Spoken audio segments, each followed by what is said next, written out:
By the 1840s and 50s, graveyards within the City of London were severely overcrowded and began to pose a health hazard not just to their visitors, but to anyone who lived in their vicinity.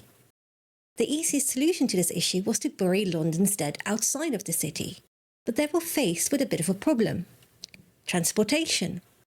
How do you transport a bunch of dead bodies without causing more issues? The solution? A veritable railway for the dead.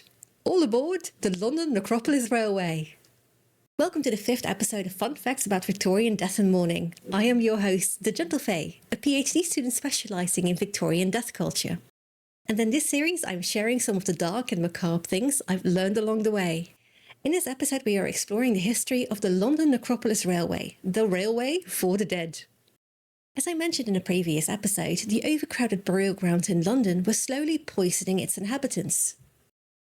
The bodily gases that the decomposing bodies released were gradually making people ill or even killed them, and the bodily fluids were slowly making their way into the groundwater, contaminating the drinking water people got out of nearby wells. The situation escalated when a cholera epidemic swept across London between 1846 and 1849, taking the lives of 14,601 people. The already struggling city graveyards were unable to contain the huge surge in dead bodies. This resulted in Parliament passing an act in 1852 called An Act to Amend the Law Concerning the Burial of the Dead in the Metropolis, more commonly referred to as the Burial Act, which forbade the interment of new bodies within the overpopulated churchyards. Unfortunately, despite the passing of this act, Londoners had the audacity to keep dying, meaning that the city was now faced with a problem with disposing of their dead.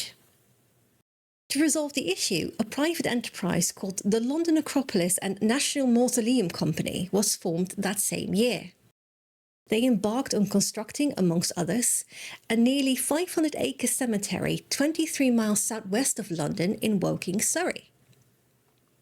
The cemetery would be called Brookwood and still exists to this day. 2 years later, in 1854, a sister company was founded called the London Necropolis Railway, which would be responsible for transporting both the dead bodies and mourners to the new burial grounds.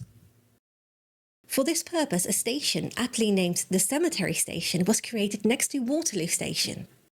There, mourners could await the train's arrival in one of the private rooms, and the dead could embark on their last journey to their final resting place.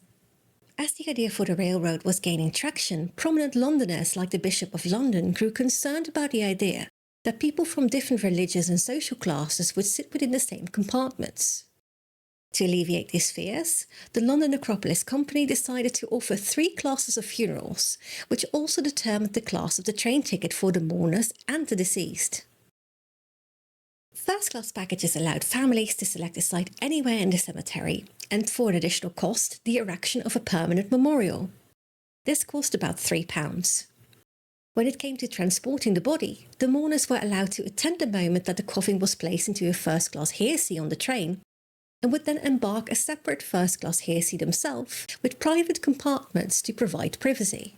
Second-class funerals limited the choice of location at Brookwood, but only cost £1.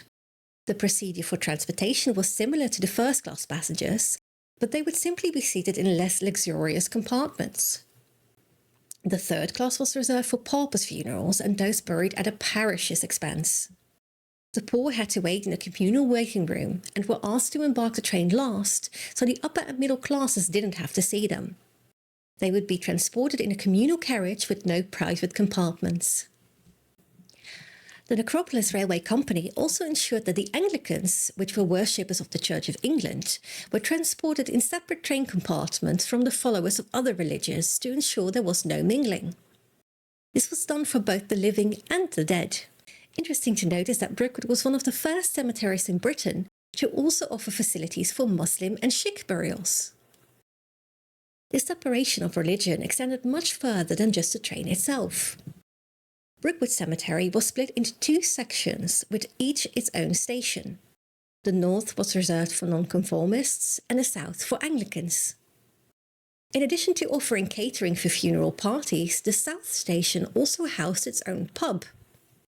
As such, locals and visitors to the cemetery alike could take their afternoon tea there, which allegedly did much to warm the locals to the establishment of the cemetery. Despite the hurdle of transportation, Brookwood became a moderate success with about 2,200 burials per year. A key factor in this was that Brookwood was more affordable than the Grand London funerary estates, like Highgate. However, the Necropolis Railway eventually ceased operating in 1945 after the new station they had moved into in the 1890s was bombarded during the Second World War. With other modes of transportation taking over, the demand for the railway had simply ceased. So it was decided to permanently close it down. There is still a memorial sign at Brookwood to commemorate the railway that transported so many to their final resting place. And with that, we have reached the end of another episode. I hope you've enjoyed our little journey into the history of the London Railway for the Dead. In the next episode, we are saying goodbye to graveyards and we are delving into the rise of mediumship in the 19th century. I hope to see you then. And as always, stay comfy and spooky, my friends.